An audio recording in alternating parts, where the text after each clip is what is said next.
Chabahar port کی انتظامی ذمہ داری لینے کا معاہدہ ہندوستان اور ایران کر چکے ہیں اور تمام ذمہ داریاں ہندوستان کو سونپ دی ہیں.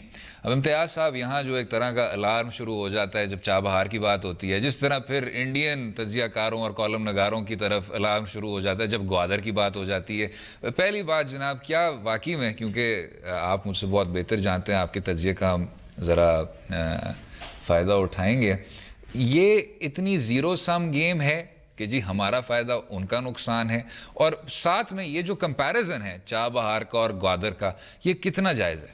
دیکھیے، اول تو گوادر اور چابہار کا کوئی موازنہ نہیں کرنا چاہیے. ٹھیک ہے. کیونکہ گوادر ایک ڈیپ سی پورٹ اس کو کہتے ہیں کہ جو بھی جہاز آئے گا براہ راست وہ اپنا سامان پورٹ کے اوپر اتارے گا. ٹھیک ہے. تو آپ جب چابہار میں یہ ہوتا ہے کہ جہاز آئے گا، وہ کھلے سمندر میں ٹھہرے گا، وہاں سے چھوٹی کشتی میں سامان لایا جائے گا پورٹ کے اوپر. ٹھیک ہے. اس کو چھوڑ دیں. اچھا. اصل میں مجھے افسوس اس بات کا ہے اور فکر اس بات کی ہے جی کہ جو ہمارے پاس پہلے سے چیز موجود ہے، جی، کراچی پورٹ اور پورٹ قاسم، وہاں سے جو افغانستان کا کاروبار ہے، جو ہمارا ٹرانزٹ ٹریڈ تھا ان کا اور ہمارے دو طرفہ تجارت، وہ کوئی 50% کے قریب کم ہو گئی ہے. صحیح. اور اس کمی کی ایک وجہ تو سیاسی ہے، چونکہ بھارت افغانستان کے تعلقات بہت غیر معمولی ہو گئے ہیں. اس کے لیے وجہ جو بنی ہے وہ پاکستان کی اپنی پالیسیاں ہیں. تو امتیاز صاحب، اس کمی کی کوئی بات کیوں نہیں کر رہا؟ یہ تو بات ہی نہیں کی جا رہی. ہم پچھلے 2 سال سے کر رہے ہیں. ٹھیک ہے. کہ اس میں ہوتا یہ ہے کہ افغانوں کو جو امپورٹرز ہیں، درآمد کنندگان، ان کو بڑی شکایتیں ہیں. اچھا. انہوں نے کوئی 40-50 کے قریب اپنی شکایتیں دی ہوئی تھیں. ٹھیک ہے. کہ کراچی پورٹ پہ جب سے ان کا سامان آتا ہے ان کے ساتھ کیا ہوتا ہے. اچھا. پھر راستے میں ان کے ٹرکوں کے ساتھ کیا ہوتا ہے. گزشتہ سال آپ کو پتہ ہے کہ 1 سال کے دوران کوئی 80 دن کے قریب مختلف اوقات میں بارڈر بند رہا. ایک جرنیل صاحب تھے، انہوں نے فیصلہ کیا اور ایک دن بارڈر بند کر دیا، تورخم بھی اور چمن بھی. 32 دن وہ بارڈر بند رہا، جس میں افغان تاجر بھی خوار ہو گئے، پاکستان کے تاجر بھی خوار ہو گئے، لوگوں کی چیزیں اس میں برباد ہو گئیں. اور پھر ہم یہ موازنہ شروع کر دیں کہ جی چابہار اتنی اچھی نہیں ہے جتنی گوادر ہے، جو ابھی گوادر شروع بھی نہیں ہوا. تو مجھے تو فکر اس بات کی ہے کہ جو چیز ہمارے ہاتھ میں ہے وہ بھی ہمارے ہاتھ سے نکلی چلی جا رہی ہے. امتیاز صاحب، to stay on this point, یہ جو دوسری جانب ہمیں قومی سلامتی کے حوالے سے کہا جاتا ہے کہ جی ان چیزوں کو بند کرنا، تجارت کو بھی بند کرنا، یہ چلیں اگر مفاد میں نہیں نقصان دہ ہو سکتا ہے، اگر افغان در اندازی جس طرح کہتے ہیں کہ جی انفلٹریشن ہو رہی ہے، دہشت گردی سے تعلق رکھتا ہے وغیرہ وغیرہ، تو تجارت کو کیا اس طرح ریسٹرکٹ کرنا چاہیے جب ان چیزوں کو آپ دیکھتے ہیں؟ دیکھیے، ابھی گزشتہ برسی بھارت اور چین کے درمیان ڈوکلام کے مسئلے پہ ہاں جی ایک چند ہفتے جھگڑا چلا، لیکن تجارت میں فرق نہیں آیا. تجارت ان کی بند نہیں ہوئی. جی ہاں. چین اور جاپان کا بڑا طویل، بلکہ اس کو بھی چھوڑیں، ٹھیک ہے، چین اور تائیوان کا آپس میں بہت پرانا جھگڑا ہے، مشہور زمانہ.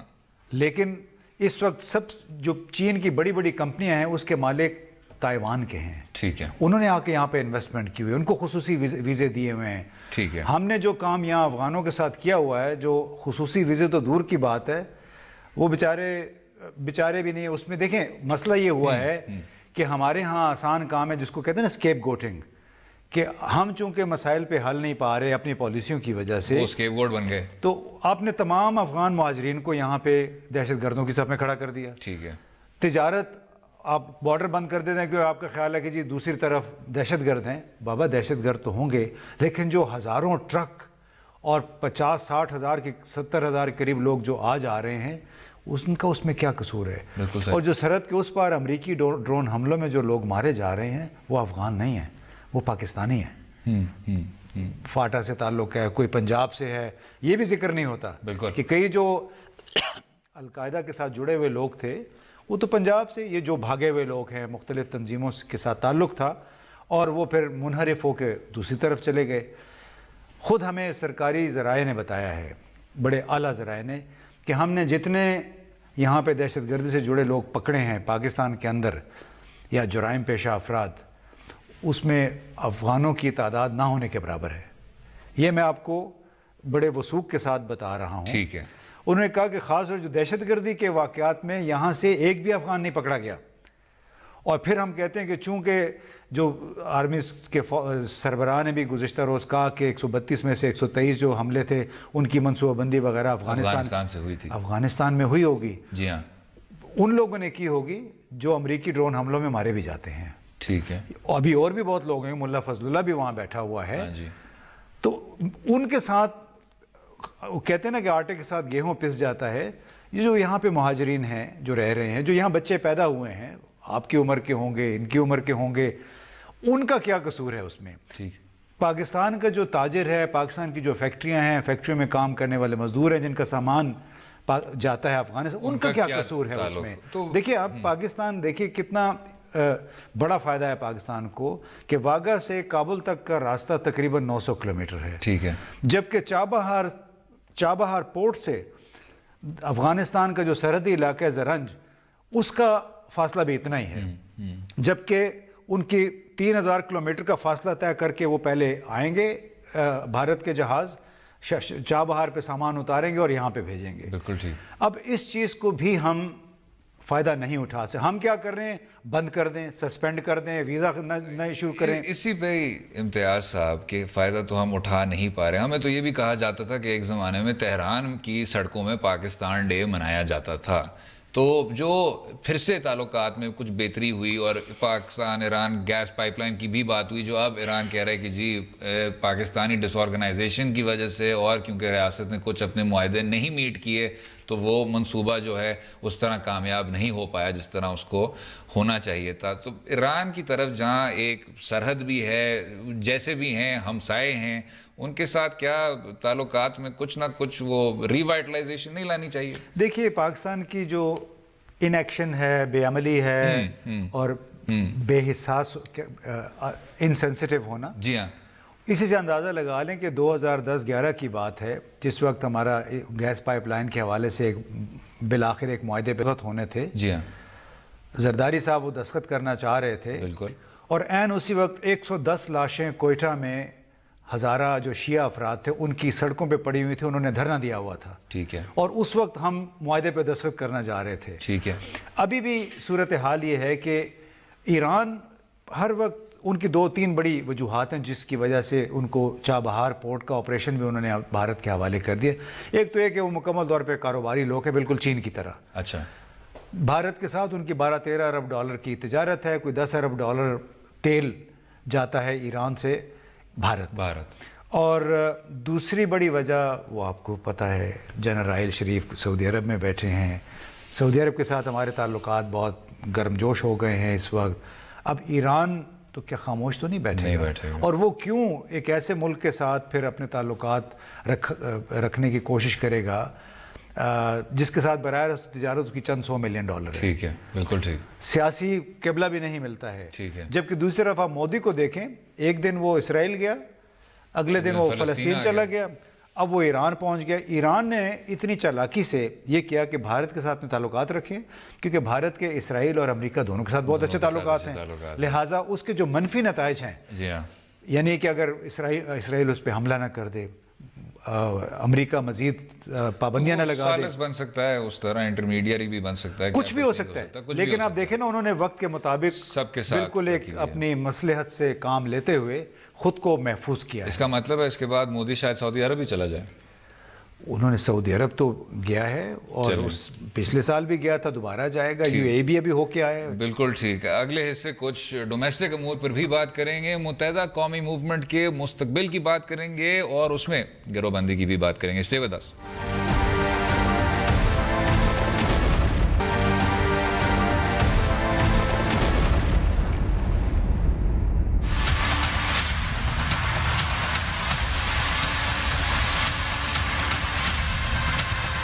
یہ آج کا الیکشن ہی میں یقین سے کہتا ہوں، وثوق سے کہتا ہوں کہ اس بحران کا، یہ انٹرا پارٹی الیکشن اس بحران کا حل ہے.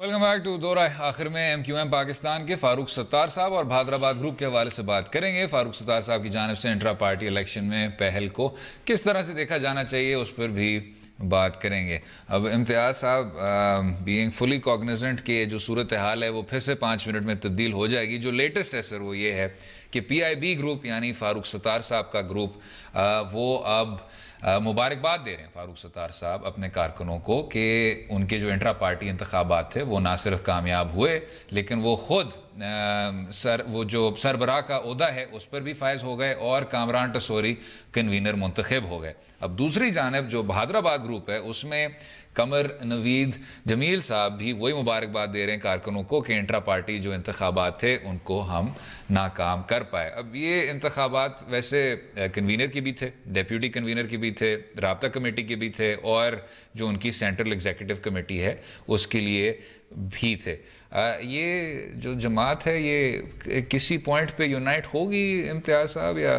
دیکھیے اصل جو جماعت انتہائی تنگ نظر نظریات اور مصلحتوں کے تحت نسلی اور لسانی بنیادوں پہ قائم کی گئی تھی مخصوص مقاصد کے لیے. ایک مقصد یہ بھی تھا کہ پیپلز پارٹی کو کس طریقے سے دھکا دیا جائے, خراب کیا جائے. ٹھیک ہے. تو اتنے تنگ نظر مصلحتوں کے تحت قائم ہونے والی پارٹی نے بالکل تتر بتر ہی ہونا تھا. جو کچھ الطاف حسین صاحب کے ساتھ ہوا, میں تو حیران ہوا کرتا تھا کہ ایک ذہنی طور پہ بیمار شخص, صاف پتہ بھی چل رہا ہے, جو آپ کو اچھے اچھے گانے بھی سنایا کرتا تھا, آپ نے سنے ہوں گے, کہ وہ کس طرح عام لوگ بالکل ہونک بن کے بتوں کی طرح ان کی تقریر سن رہے ہیں.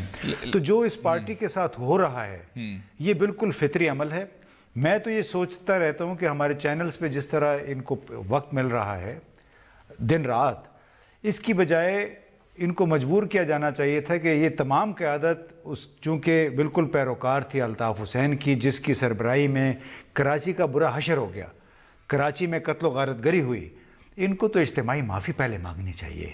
اپنے انتخابات سے پہلے اجتماعی معافی مانگنی چاہیے ان حالات کی جو انہوں نے پیدا کیے اور کراچی میں قتل و غارت گری کا. امتیاز صاحب ان تمام چیزوں کے باوجود متحدہ کو بھرپور ووٹ پڑتا ہے اور متحدہ کا جو بیانیہ ہوتا ہے وہ بھی اولین درجہ رکھتا ہے. دیکھیے وہ تو اس کے چاہنے والے ہیں. جی آپ کو پتہ ہے وہ ووٹ کیسے پڑتا تھا, کہ وہ پورے سیکٹر سے شناختی کارڈ اکٹھے کر کے, بلا شبہ ان کی اپنی ہے نا اپنے ان کو پیروکار ہیں, بلا شبہ ہیں, لیکن جس انداز میں ان کو 70-80% ووٹ پڑتا تھا وہ جینوئن نہیں تھا.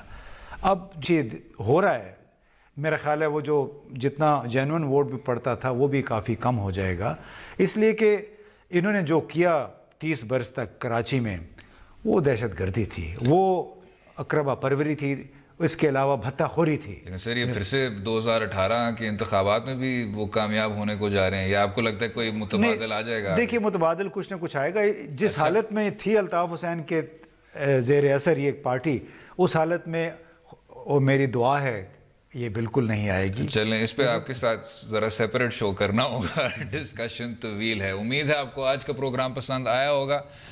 اپنے رائے سے بھی آگاہ کیجئے ٹویٹر اور فیس بک کے لنک کے ذریعے. امتیاز گل صاحب بہت بہت شکریہ شو میں شامل ہونے کا اور اپنا انتہائی قیمتی وقت دینے کا.